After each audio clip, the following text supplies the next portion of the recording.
So this is my first attempt at a disassembly video, and I was wondering, would you guys rather me disassemble a puzzle a lot more slowly, because then it might have more of an ASMR effect, or would you rather me disassemble the puzzle a lot more quickly, because I'm guessing most people will probably find that more entertaining than if I'm just disassembling a puzzle at a normal speed like I am in this video.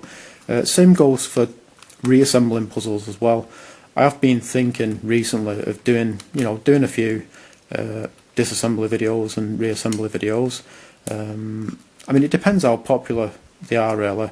If hardly anyone watches them, then I'll probably stop doing them, but if they do get quite a lot of views and people like them, then I'll probably carry on doing them.